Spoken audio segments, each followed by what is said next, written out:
Cousins, empty backfield out of the shotgun.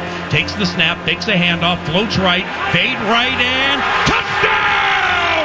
He's JJ! Justin Jefferson dancing in front of a packed house at U.S. Bank Stadium. He's doing the gritty as the Vikings, in very nitty-gritty fashion, have taken a 2017 lead. A first down by the Vikings wins the game. Cousins, 3rd and 9, shotgun, passes right, ball game. The Vikings have their first victory. Caught by Justin Jefferson at the Seattle 44. Justin Jefferson finishes with 9 catches, 118 yards, and a touchdown as the Vikings win 30-17 over the Seahawks. And Ron Johnson joins him now. And Ron, how about Justin Jefferson now, the fastest to 100 catches in Vikings history? Took him just 19 games. Yeah, I mean, we saw what he did, though, as far as, Randy Moss's record, the rookie year, all rookie, in my opinion, was rookie of the year. He's on a trajectory that's putting him in Hall of Fame category receiver talks. I mean, the kid is good, and Kirk Cousins is giving him the ball. And early on we assumed that it wasn't going great, but it just is I think between him and Thielen, it's going to be game for game with them. What's up with Kirk, man? So far, 8 touchdowns, no interceptions. There's been a couple of hundred throws basically since he's thrown a pick. Today, 323, 3 touchdowns, a 128.4 rating. We talked about it extensively the first 2 games of the year, Ron, that he technically led them on game-winning drives the first 2 games, but Dalvin fumbles, Greg Joseph misses the field goal, and they're 0-2. Today, you didn't need the game-winning drive because they were pulling away and the defense shut out the Seahawks in the second half. Yeah, I mean, maybe Clint Kubiak is giving him more of the offense to run. I mean, you saw it in the deep over route to Justin Jefferson. There was 5 at the line. All of a sudden, he called Sunday, and then Wagner walked up into the gap, and he changed it and made Wagner, he said Mike 54, you can hear it on the TV copy, and we just put it on the postgame show with the Vikings, you can hear it. He was checking the play and checking the protection at the same time because he knew what he can get out of it. So I think that's what we're seeing. We're seeing a Kirk Cousins that has a little bit more freedom and the ability to actually change some of this blocking maybe as they're building onto this offense, because again, it's only been 2 games, and in the first game, the offensive line handicapped them by, not allowing them to have decent working third down, plays because they were in 3rd and 48. I mean, it was just bad to start, and now we're seeing the last 2 games where the offensive line kind of settles in and the team's doing well. But Kirk Cousins is not throwing it to the other team, and I think that's the key. Season-saving win, yes or no? Yes, because now they can go 3-2 if they beat the Browns and the Lions, which are very beatable teams. And they're going to be at home, so I think that adds the fan noise to it, to be able to mess with Baker Mayfield, to mess with Jared Goff, which I don't think you need a lot to mess with the Lions anyway, even though they almost beat the Ravens. I think it is, because now 3-2 looks a lot different, and technically, without the missed kick, they could be 2-1 right now. So I think you have to take that into account as well. Ben in St. Cloud, you're on Vikings Fan Line. Hi, Ben. Hey, Cory. What an absolute honor to get to talk to you. And, Ron, I follow you on Twitter. Appreciate it. My wife, Eileen, and I, we had the whole Dover family over, and we just want to give mad props. Okay. Ron, you with me? I'm here. I don't know what that joke was about to be. I must have missed something. He said his name was Ben. He said his wife's name is Eileen, and he said it was the Dover family. Oh, okay. Wow. Bart Simpson. Got it. Yeah, you got to pay attention, Ron. Jason in Minneapolis. Hi, Jason. Cory, Ron, great to be with you after the big win today. Wanted to talk a little bit about Jefferson, and I think it's clear, Ron, you mentioned you thought he was Rookie of the Year last year. I agree.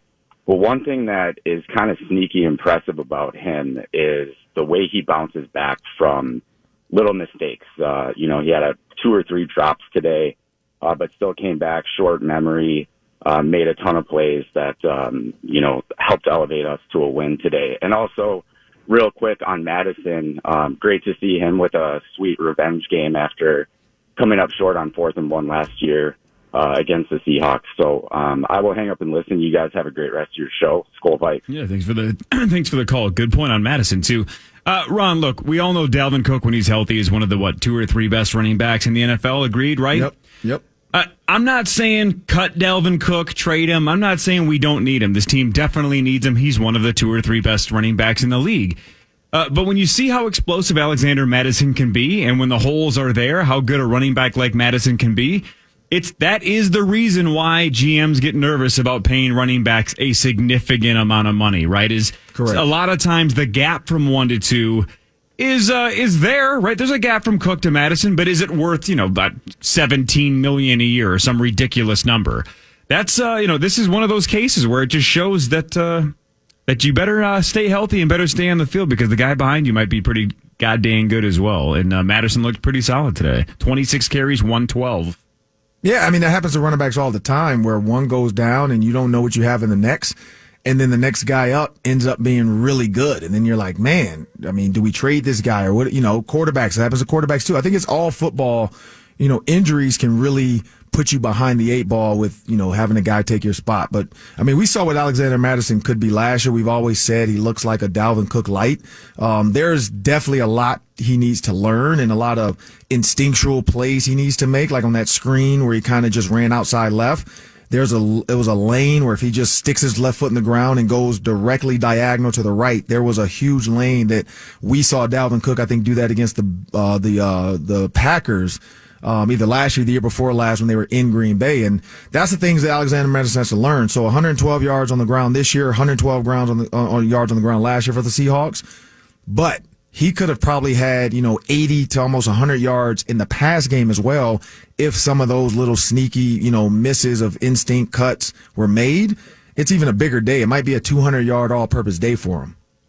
651-989-5326 or 1-800-320-5326. We'll take more of your phone calls reacting to the Vikings' 30-17 victory over Seattle. Cousins 323 and 3 touchdowns. Wilson 298 and a score, but no points put up by the Seahawks in the second half. We'll talk to Ron Johnson more, and we'll take calls from people like Mike, Anita, and Haywood. This is Minnesota Vikings football.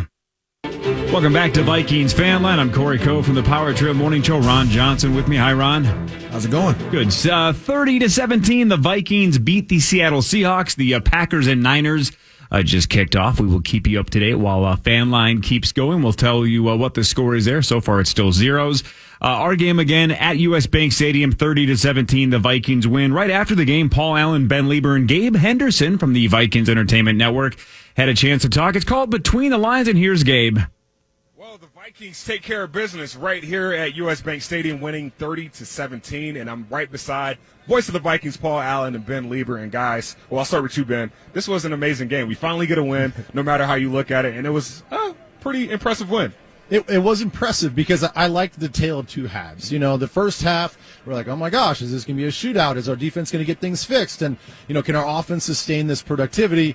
We get into the second half, our offense just grinds it out, chews up the clock, keeps their offense on the sideline, and then when their offense gets out there, our defense really stepped up. So I like the idea that it looked like we went in at halftime and made the adjustments and listened to whatever message was given by the coaches. That is for sure. PA, Kirk Cousins, 918 passing yards in his first 3 games this season.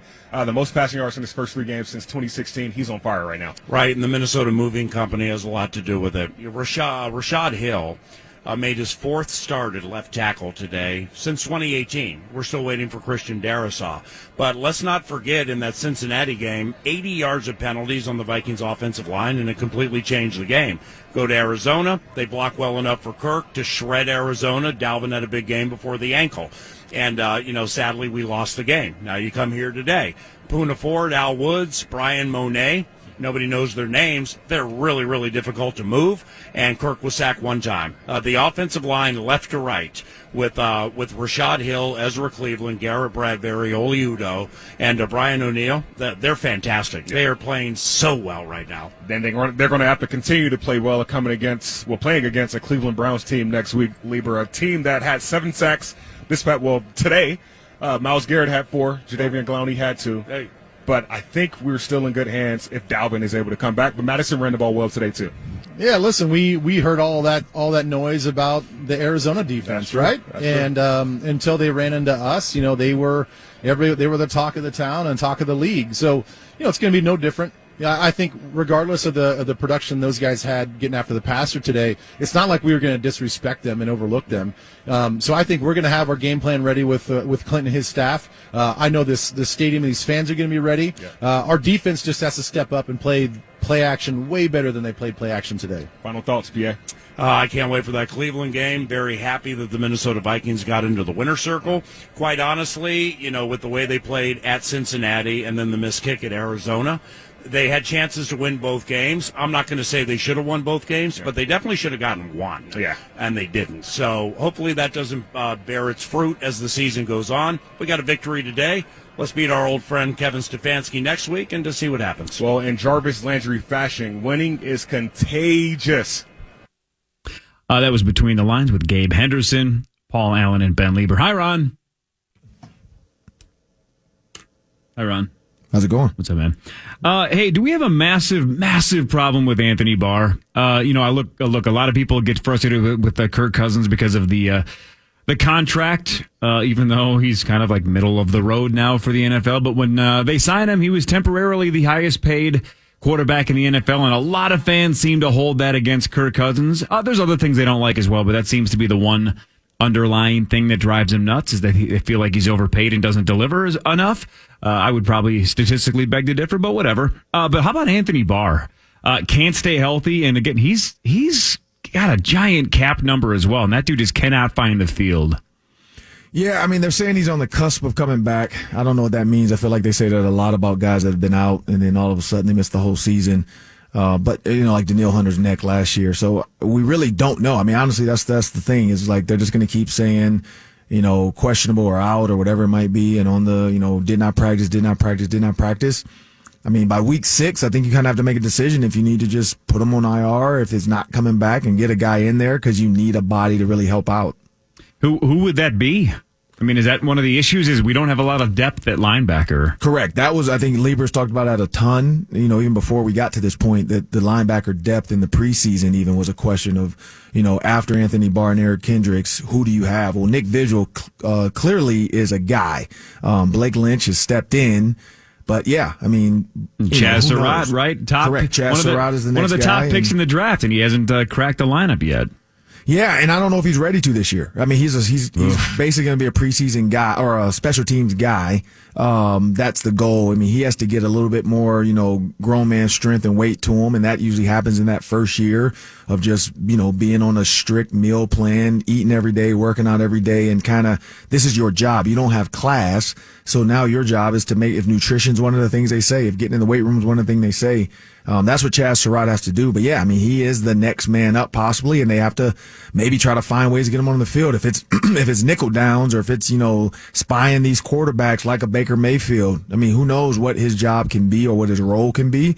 He's really athletic. He's fast. We know in North Carolina he did a good job of, when he had to blitz, getting after the quarterback. So, maybe that's his job. He comes in on third down and kind of moves around, and then Nick Vigil gets to play kind of that outside Anthony Barr role. I mean, we really don't know until, Sugarman makes that call. What a strange and 98% non-existent draft class so far for the Vikings. It's just been super weird. Speaking of non-existent, another player that we're missing for the entire year is Irv Smith.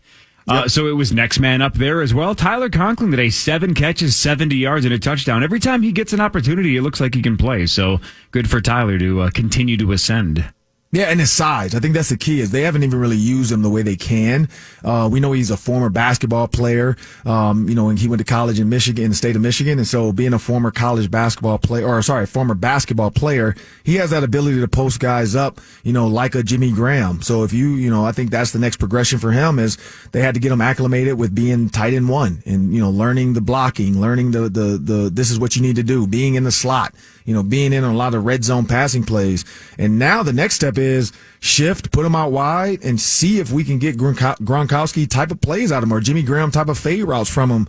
Because the kid is big. I mean, he's 6'6", he has long arms, he catches the ball well, and they have not done much with him in the red zone like they did with Kyle Rudolph. And, I think that's the next step. I mean, Irv coming back next year is going to be, even better to see him and Conklin together. But for this year, yeah, Conklin's done the job. He stepped in well, and today showed kind of his range, what he can do.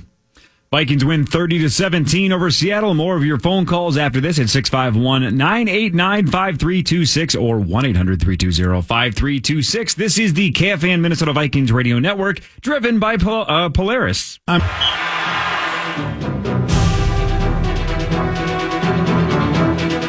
receivers to the left, and DK Metcalf solo alone to the right. Russ looks left, sees nothing, and he's sacked! Back at the 27-yard line! They got Russell Wilson, and Everson Griffin has his first sack of the season.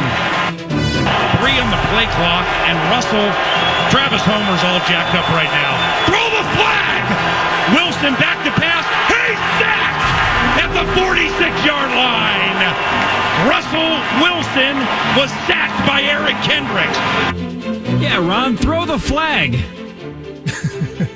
Come on, dude. The Vikings win over Seattle. Ron Johnson, next week, the Cleveland Browns come to town. The 2-1 Cleveland Browns and Kevin Stefanski.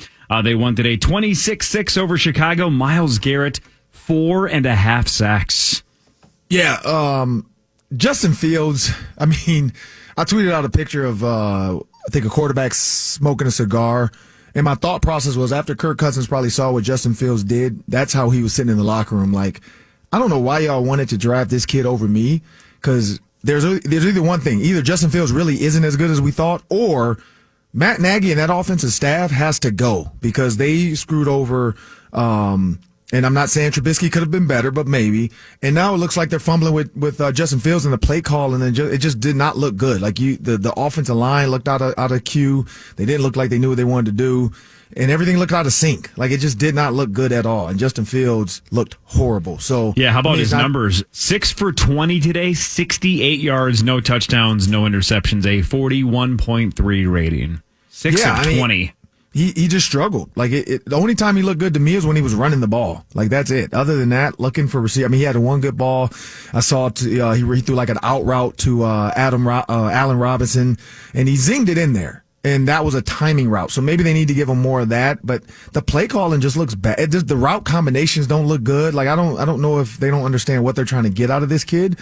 But the RPO doesn't work if they're not, like, if they don't care about the run, you can't run RPO. Like, it's just, you're doing a fake play action to make the kid sit back there for 3 seconds. So it's bad. It looks bad. Let's go to Milt in Fargo, North Dakota. Hi, Milt. Hey, I thought I was watching the Bison today. They look so good. Anyway, I think that you're going to get some luck coming your way because of Ben Ellefson. You have an NDSU player, and they probably picked his brain to put some of the plays in. But unbelievable how good the Vikings look today. Your thoughts, Ron, on the North Dakota connection? None at all. But I mean, I agree with the they look good today. I mean, I said the same thing. Okay. Like, in the last 2 minutes against Seattle, I assume we would be all sitting on the edge of our chairs, waiting for either a Seattle missed field goal, which could have happened because their kicker did miss a field goal today, or a Vikings missed field goal, or hopefully a made field goal to win the game. So it didn't come down to that, though. I think the Vikings defense did a good job at the end, just not giving Russell. I mean, even the whole second half, they shut him out. So they just did a good job of not making him, not giving him a chance to get comfortable. Ron, a wise man once said this is a game of inches. I think the Vikings got unbelievably lucky in the last couple of minutes because Harrison Smith, luckily, timed that play in the end zone perfectly, but he was running full speed and just threw himself at the receiver.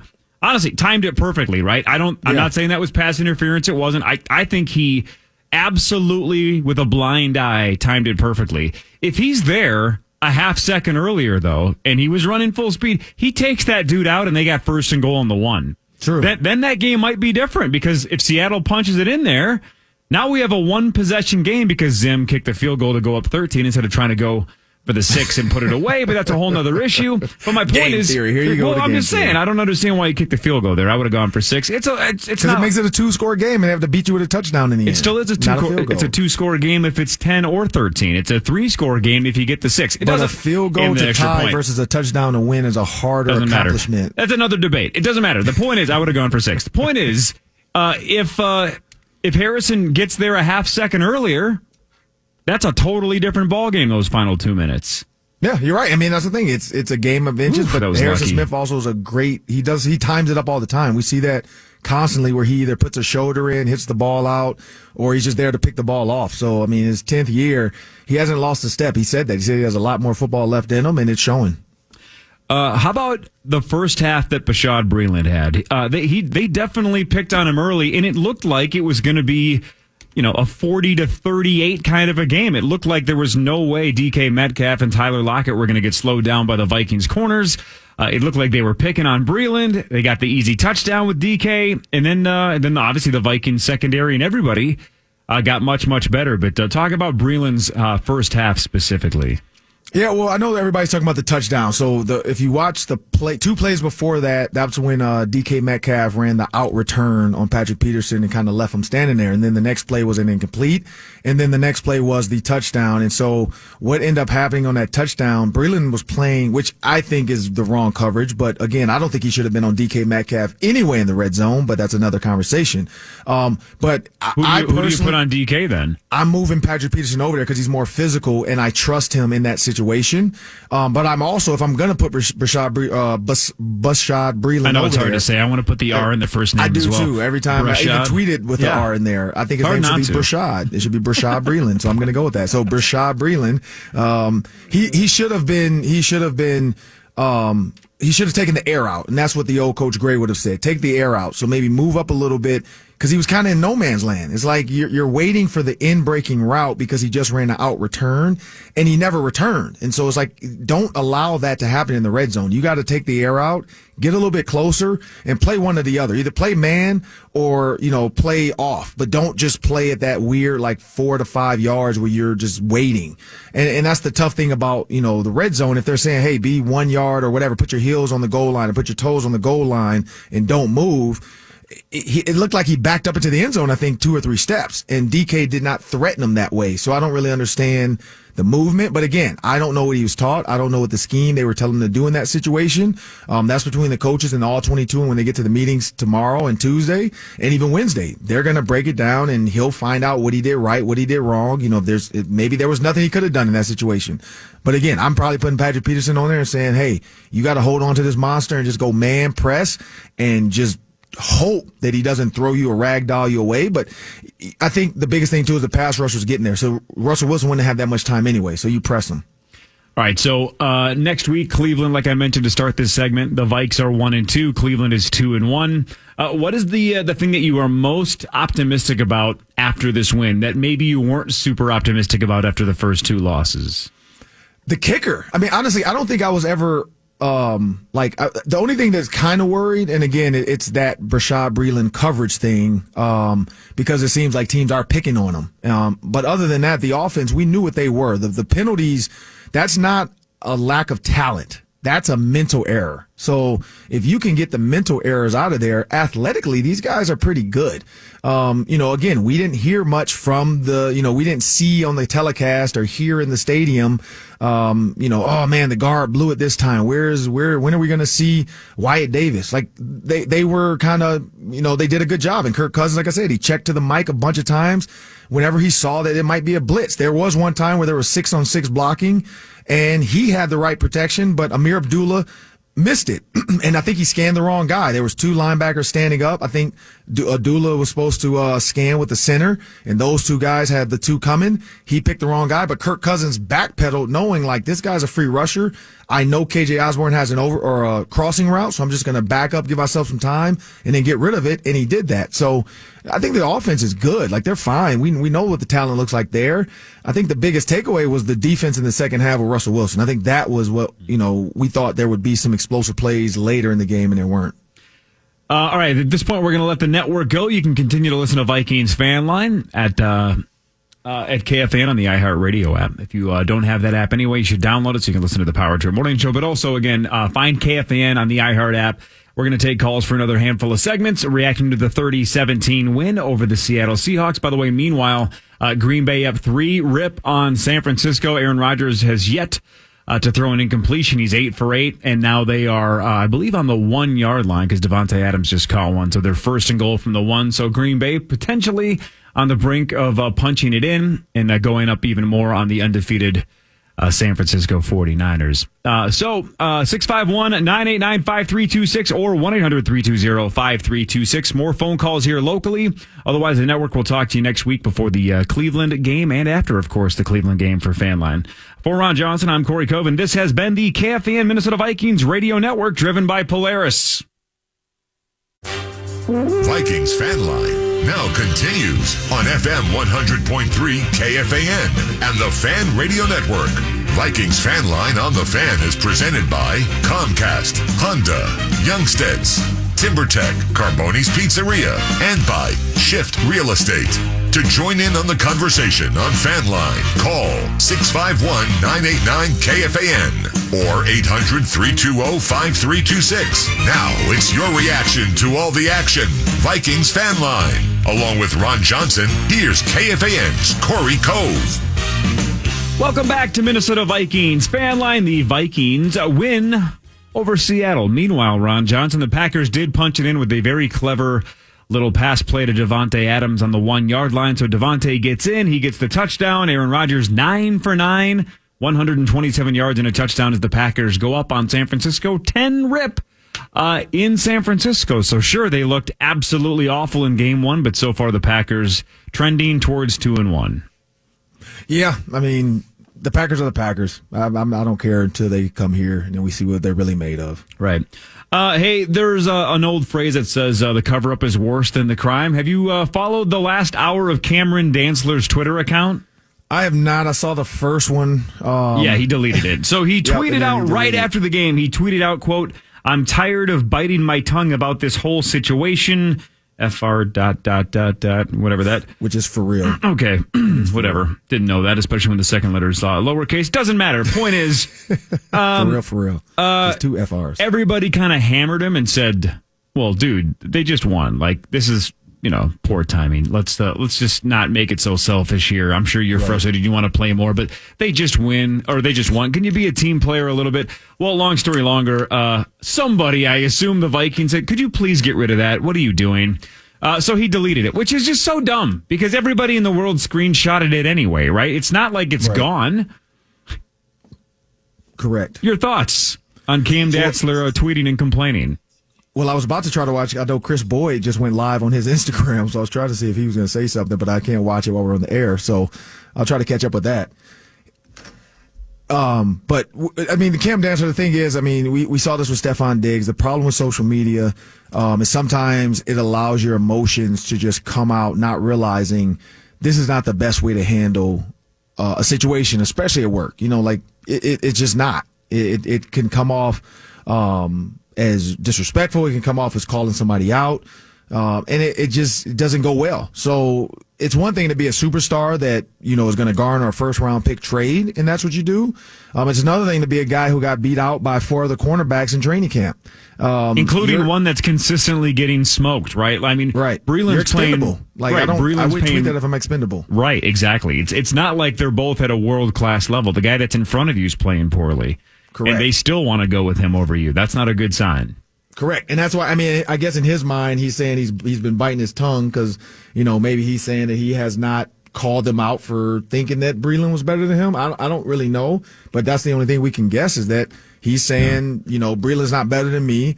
I'm sick of sitting here acting like he is and like this the reason I'm not playing. Or maybe there's something else going on that happened that we don't know about. I don't think so. But between him and then, Gladney not being here anymore, that's a tough, 2 years for these two cornerbacks that we thought were going to be the future. And from the looks of like, if that tweet really pisses a coach off, we might be without both of them. So yeah, I mean, if I were him, I would find a way to, do damage control and, of course, maybe an apology tweet like, hey, my emotions got the best of me. I love it here. Who knows what? But I thought he was on the trajectory to be kind of not say a J-Ron Curse, but come in as a big nickel, be able to, shadow some bigger tight ends or at least stay with tight ends. But who knows? I mean, who knows what's going to happen now? Ron, I'm going to let you pick. The LiUNA hardest working player, thanks to our friends at LiUNA, goes to who? I'm going to give it to Alexander Madison. I mean, we could give it to Kirk Cousins, but I'm pretty sure the season he's having, he's going to have a bunch more. When Dalvin Cook comes back, Alexander Madison's not going to have a lot of chances to be the hardest working player. So 112 yards on the ground, 59 in the air. And he did a pretty good job on the screen game and the blitz pickup. So I'm giving it to Alexander Madison. All right. Phone calls. Here we go. Sarah from Las Vegas. Hi, Sarah. Hey, Corey. Hey, Ron. Yeah, Sorry, my voice is a little rough from being at the game. What's on your mind? Glad I found it. My comment was kind of back to what you were saying about Bashad Breeland. Why is he by himself on an island? Wouldn't it make more sense to move Harrison Smith to his side of the field instead of having Harry on Patrick Peterson's side of the field, especially since it looks like Breeland actually needs help? All right, Ron, your thoughts. Again, I can't speculate because, again, we don't know the coverages, and, somebody has to get into the presser maybe and ask that question, like, is that the call where you're putting Breeland on an island? But the other problem is I don't think he's so much on an island, more so of it's just what it is. Like, you have to rush 5 or 6 to get pressure. If they put 5 receivers out there, you really only have 5 or 6 guys to cover. So this is what the game is about. It's about man coverage. Like, we know every corner in red zone, if they're going to go multiple receivers and running backs motioned out, which the Seahawks do, you can't cover, if you cover with 8, which teams do, then you only have 3 rushers, and then Russell Wilson can sit back there for 7 years and then still pick you apart somehow, some way, because, Tyler Lockett's going to run back and forth 15 times, which we've seen before.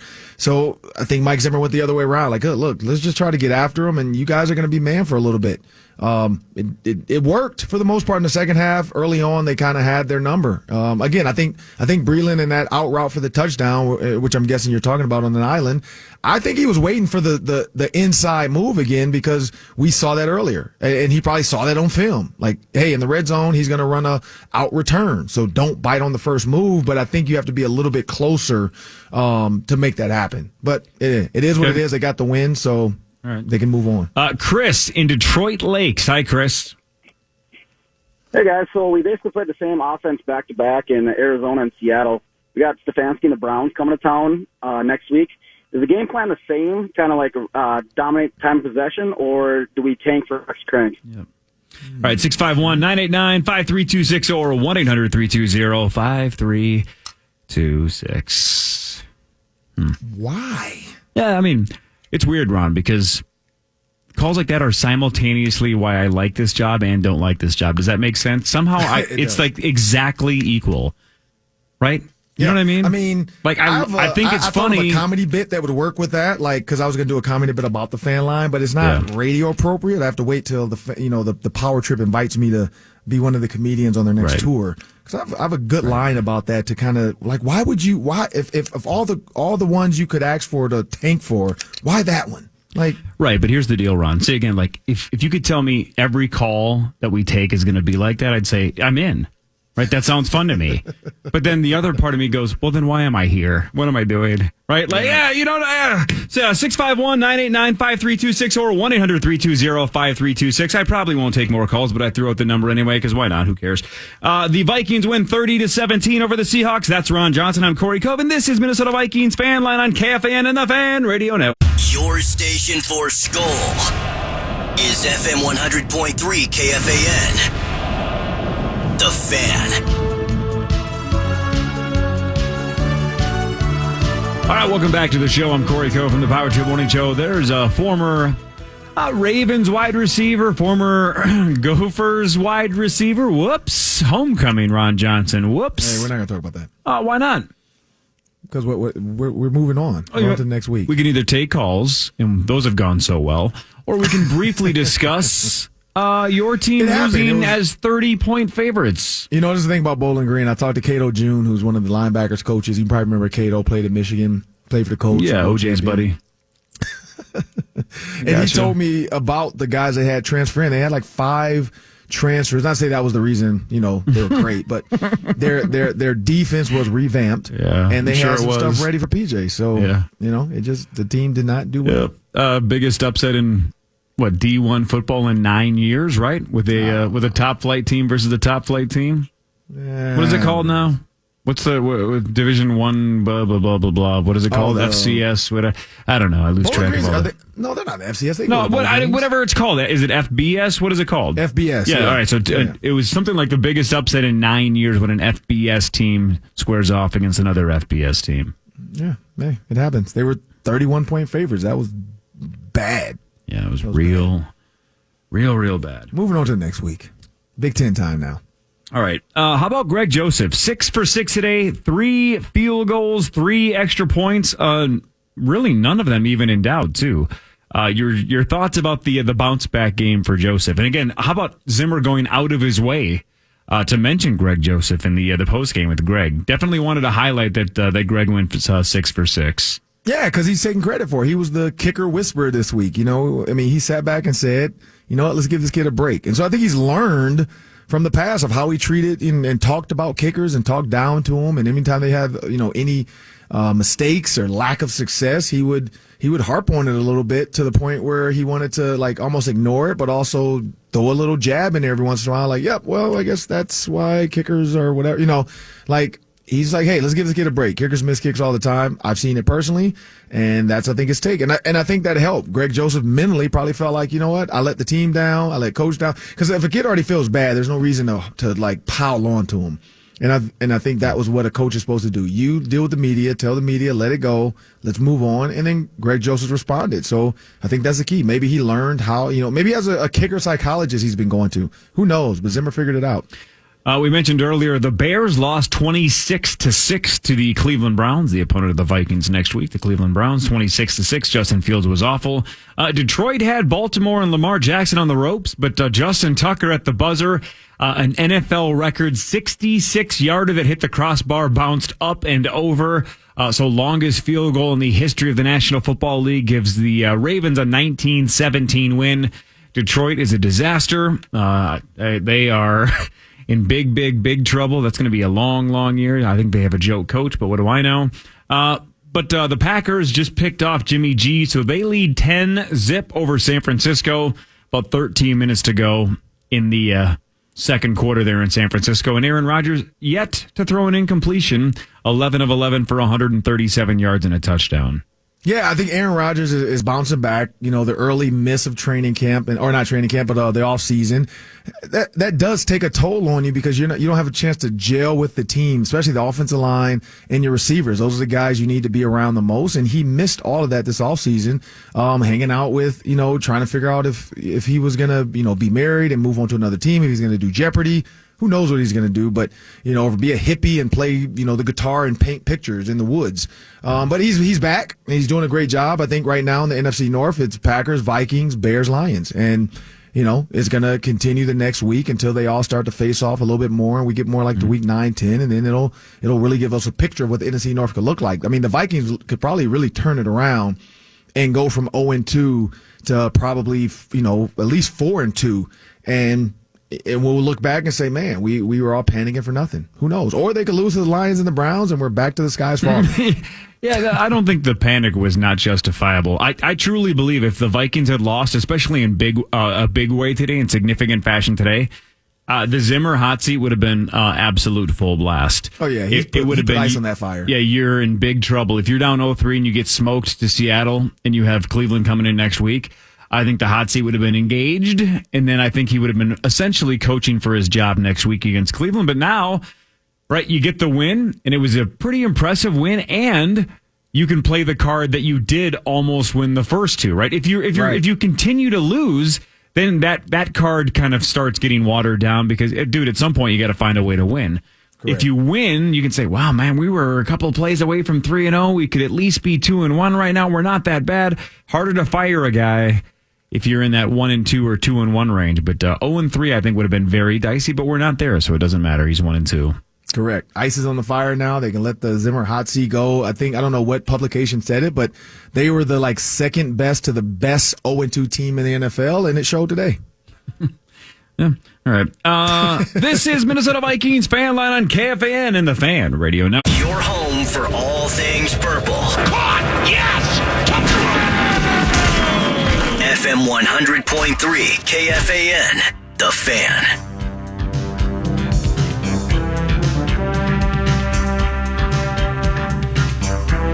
One final segment of Minnesota Vikings Fan Line. The Vikings win over Seattle. They had been 0-7 against Russell Wilson during his Seattle Seahawks campaign. It seems like every year, Ron, we play them in Seattle, but this time, finally, for the first time in a couple of years, we were back at US Bank Stadium in general. And, of course, fans were there. But for the first time in a long time, we faced Seattle here, not there. Yeah, and I think it had been like since 2009 or something since they beat them here. So, yeah, the NFL, I don't know who decides the schedule. I don't know how much input the GMs even have. Probably none or little to none. It's all statistical, correct? But yeah, well, as far as who you have to play, but I'm just saying like where the game should be played. Like you have to play the whatever division they decide by, not like you said, statistical, and then you play the teams that finish where you finish. So if you finish second, first, whatever, you play those teams, and somehow the Seahawks just keep landing into the Vikings' lap. But the scheduling destination, that to me is what was perplexing, because to go back to back to back years of having to go there and then making them primetime games and all this other stuff, and then that travel West Coast and the circadian rhythms and all that, it just never worked out in the Vikings' favor. Finally, they get them back here and they get a win. So maybe they'll schedule the Seahawks to come here the next 3 years and balance out the world. Zach from Springfield. Hi, Zach. Hey, how are you guys doing? Great. Good. So I just had a quick question for you guys. So obviously Madison had a really good day today.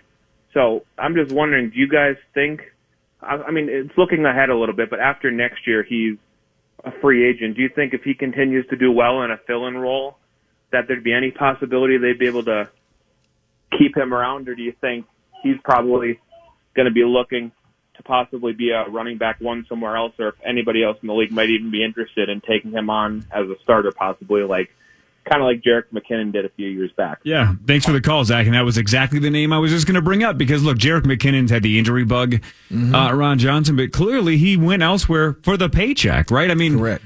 Could he have won when he went to San Francisco? Yeah, he could have, but at the end of the day, he just felt like he was going to get a better opportunity there and a paycheck and a chance to start.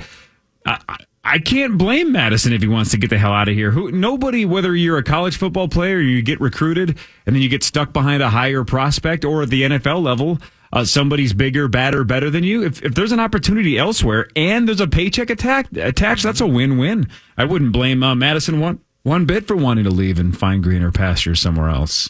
Yeah, and he's putting great plays on film. I mean, when GMs are watching this, similar to Jet, in the open field, he looks good. He's hitting the hole hard. He's putting up big numbers against good teams like Seattle, and he's done that twice now. So when it comes time to, negotiations, dollars, whatever, it's going to be up to him. If he's comfortable being here and he wants to get another year, maybe as I'll come in for a high value free agent and they have to offer him a tenure to stay, and he takes the, whatever, first round tenure or second round, whatever they decide, then that's on him. Or if he gets an extension and hey, you're going to be running back 2 and we're going to really have a 1-2 punch, because now we feel like you've, moved up into that next level. But then again, you go back to the Dalvin Cook, like you said, the injury bug. Do they come back to him in 2 years and say, hey, can we renegotiate because you haven't really been on the field? We're only getting, 10 to 12 games out of you. And I'm not saying that's happening. I'm just saying we don't know what's going to happen in the next year. So if that becomes a pattern, maybe they go with Madison. But Madison's been hurt too. So, he's had the hamstring stuff and other stuff happen to him as well. So running backs are tough. That's a tough job. And it's tough for even a GM to say, I'm going to give you a ton of money. I mean, the only one I'm looking at right now, Derrick Henry, seems to stay healthy, but even Christian McCaffrey, he's out. So it's just one of those things. I'm going to have Ben Lieber, of course, tomorrow morning to discuss this game, as well as, of course, the whole Power Trip Morning Show, 5:30 to 9. We'll walk through the victory, get Hawks reactions, Sauce reactions, and everybody else's, of course, and Ben 7 to 9. And hopefully a little conversation with CJ Ham. And don't forget, we have Adam Thielen every Friday morning at 7:40. And all he does is catch touchdowns. Who was the dude that Chris Berman used to say that about? Do you remember, Ron? That all he does is catch touchdowns? I don't remember that. I don't remember that either. Was it like Allstott or something? Maybe it was all he does is score touchdowns. Man, my memory's garbage. Allstott in the red zone, because I know they just showed an Allstott highlight the other day when he was with the Buccaneers and just how dominant he was and his Purdue days and blah, blah, blah. No, I don't remember. But the point is that all Adam Thielen seems to do is score touchdowns. He's just a touchdown machine so far, but we'll talk to him on Friday. Ron, I'm out of town next week, so have fun with, I believe, Nordo doing Fan Line after the Browns game. See you in a couple of weeks. See you in a couple weeks. All right, dude. Good job. For Ron Johnson, I've been Cory Cove, and this has been Minnesota Vikings Fan Line on KFAN and the Fan Radio.